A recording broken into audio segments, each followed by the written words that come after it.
Billiards is a game that is enjoyed by many all around the nation. However, not very many people understand the actual physics behind how the game works. Join us as we explore the dynamics of a game of billiards. Alright, so I'm going to be analyzing the actual transition from sliding to pure rolling. We're going to assume the ball starts off just sliding, like a box sliding across ice, and then when the initial, as soon as you start sliding, you're going to have this tangential friction force working on the bottom of this ball. And it's a conservation of momentum issue. It wants to steal from linear momentum and to personify it, put it into angular momentum. So we're going to start off with pure sliding, just a normal angular momentum, which of course is mass, and because we're looking at this tangential point, your velocity is going to be velocity radius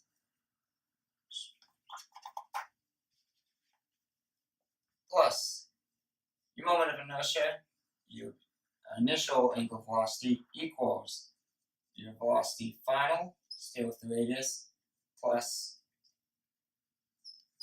your final.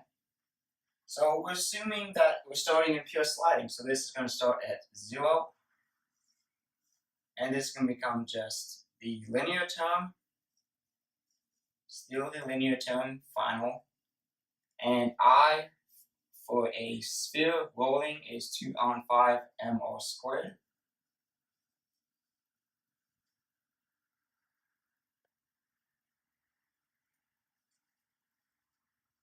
And transitioning the angular velocity in terms of a linear velocity is v on r. So we see some things cancel. Immediately this r dies. We have a mass, 1r, 1r, 1r. This simplifies greatly into just your initial velocity equals vf plus 2 on 5 vf. Everything simples, and to put it in terms of your final term, that's the velocity where your ball actually starts rolling and is no longer sliding. Your final velocity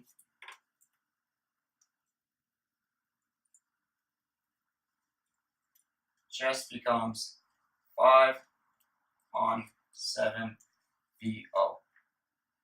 So that is a constant term, only dependent on your initial velocity. So when this takes enough velocity away enough where you have 5/7 of the initial velocity, then you enter the pure rolling regime. So that is only a function of your initial velocity, which of course depends on your initial force.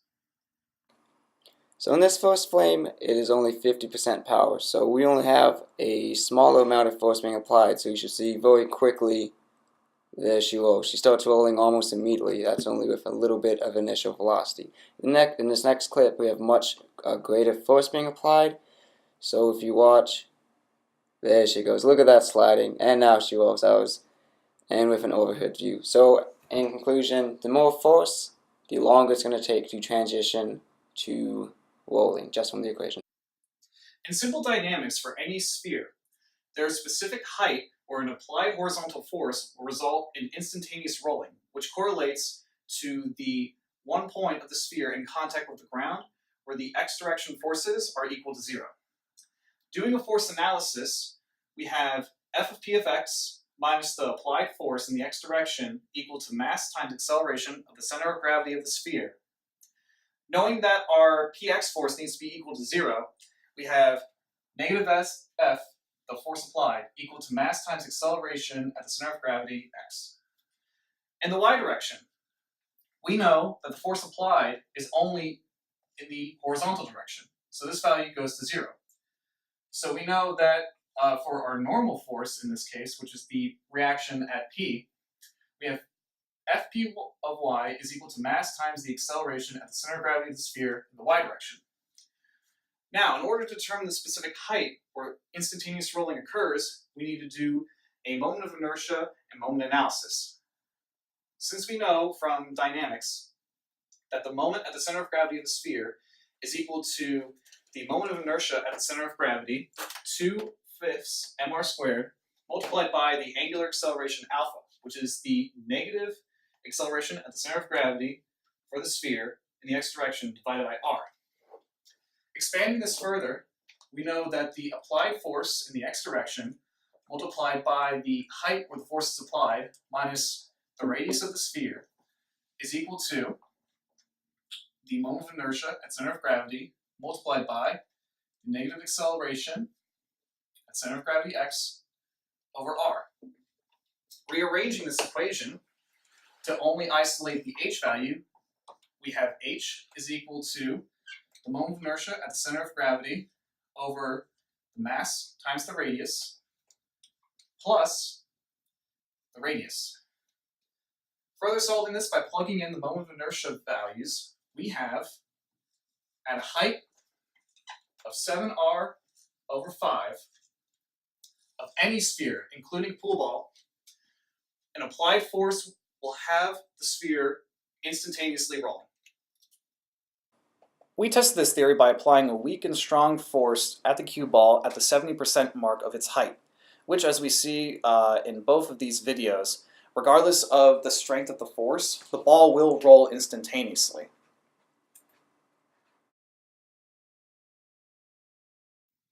If the cue ball is hit with a horizontal force at 7 over 5, then the ball will move without slipping.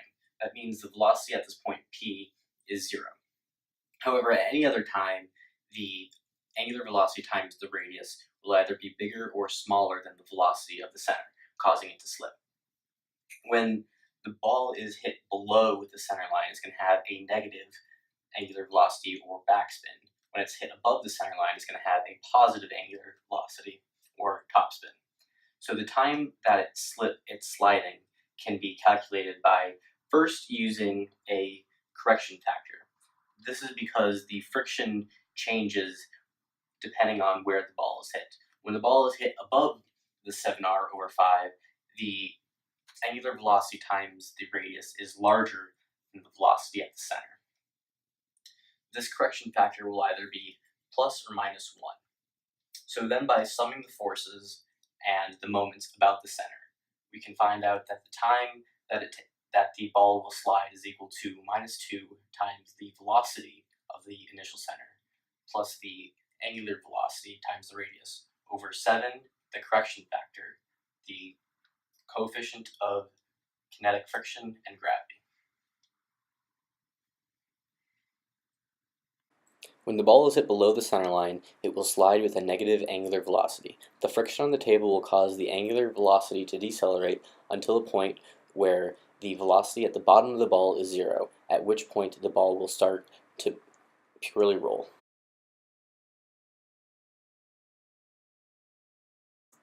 Here's a better view of a backward spin transitioning into a forward spin after sliding.